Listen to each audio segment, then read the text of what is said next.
Hello, my name is Vickie Hatfield, and I am a first year grad student at GCU. I am currently working on my master's degree in elementary education. This is my teacher disposition video where I will be answering a series of questions concerning my professional opinion on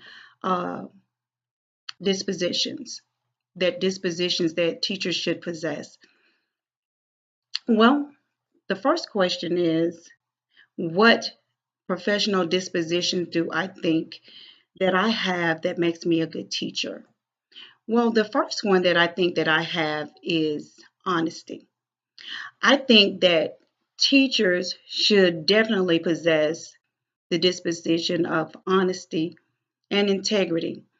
How do we respond in the classroom when nobody is watching? Um, are we teaching with fidelity when we're not being observed by anyone? I had an incident that happened not too long ago. I think I was teaching about number paths. Well, I totally bombed on that lesson and I knew it. I felt it in my spirit. The children were looking at me like, I don't get it. And I could have so easily went to the next lesson because nobody was in there, nobody was watching, nobody would have known because we actually have to do a different lesson every day. So I definitely could have just moved on, but my integrity just would not let me do that. So I went home. I planned again. I went and tweaked some things. And actually, this time, I actually planned for misconceptions that the students might have because they were throwing questions at me that I was not prepared for.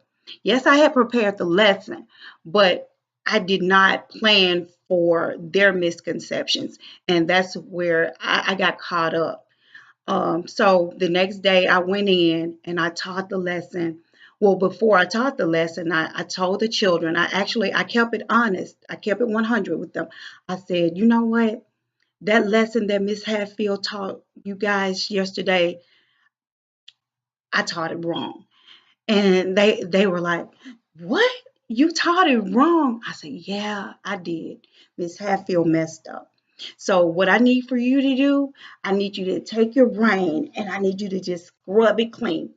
Forget everything that we talked about yesterday. Forget everything that I taught you, and we're going to do it over. And when I did that, the children were excited. This time I brought more excitement. The students were engaged.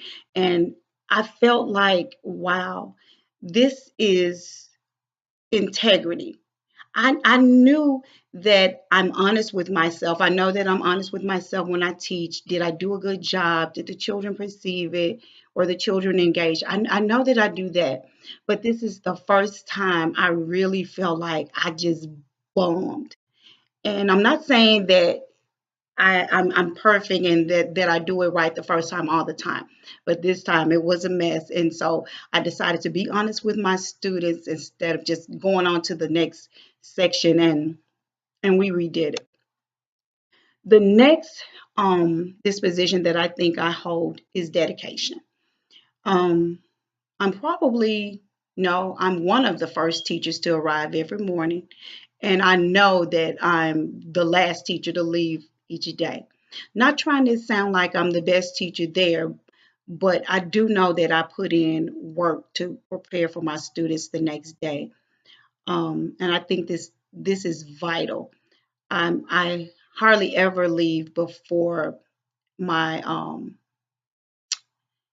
my work is done or making trying to make sure that my lessons are prepared for the next day, mainly because I don't want to come home and be working all night because I do want time to spend with my family, um, and I don't want to rush in the next day trying to get things together, so I try to stay dedicated to what I do to make sure I'm giving the children what they need. um, My next one is my next disposition is reflection on reflectiveness. disposition of reflectiveness. I definitely look at data and try to make sure that my children are moving to the next level. Um, Actually, in my school where I work, it's required. After our testing windows, we're actually required to do a data dig.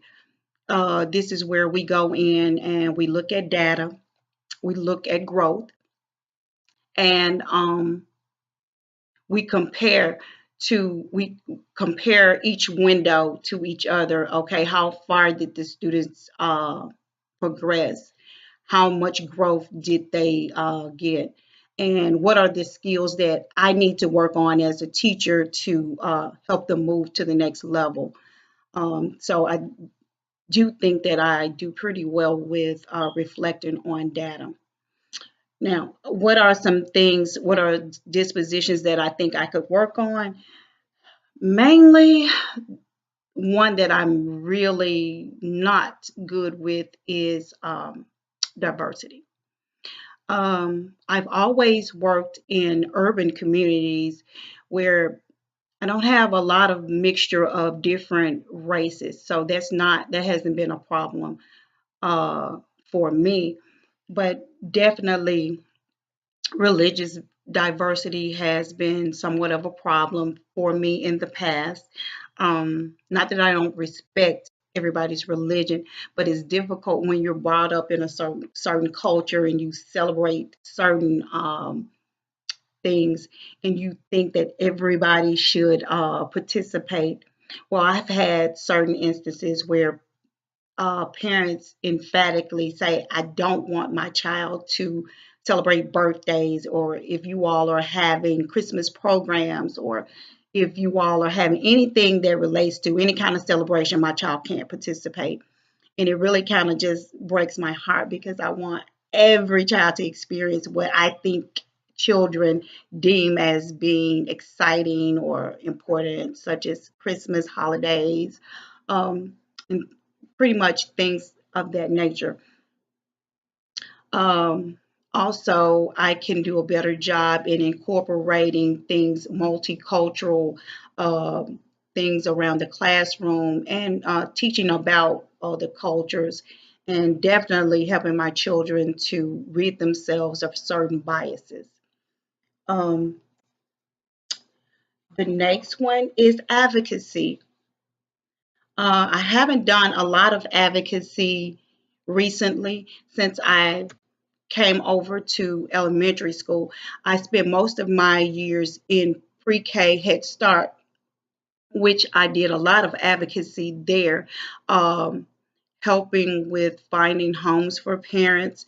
Um, it was required where we would have to do home visits and trying to make sure that the parents had the resources and the access to different things that they actually needed.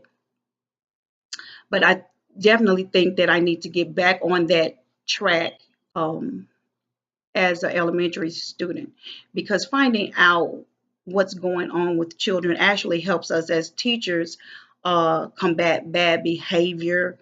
Because when a child's life is in shambles, they can't learn. They're not there. They're not prepared to learn. So um, I think that I could definitely do better with going out advocating for my students. Um, what does a professional teacher look like? I think a professional teacher looks professional.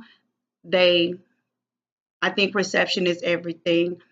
Parents sometimes have this view of what that a teacher should be in heels or maybe a business suit every day. I don't necessarily think that professional have to look like that, but professionalism definitely has a look. I think also it goes with ethics. A teacher is ethical at all times, in and out of the classroom with our speech, how we speak to parents, um, how we speak to the students.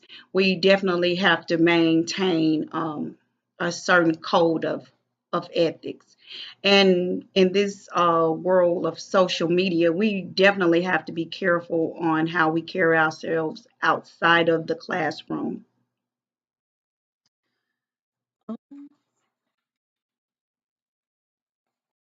I have one more question. How do I anticipate using feedback from annual performances and evaluations and observations and data on student performances to adjust my disposition and teaching practices? Well,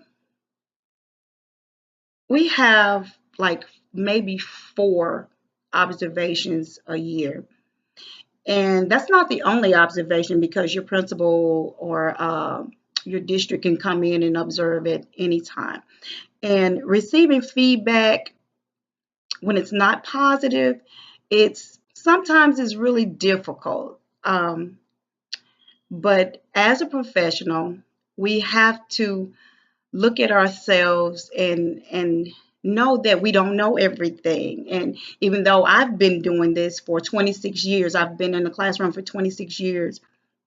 And when someone comes in and say, well, you didn't really hit the mark on this, or you didn't really do this, or the students weren't engaged enough, it's kind of offensive.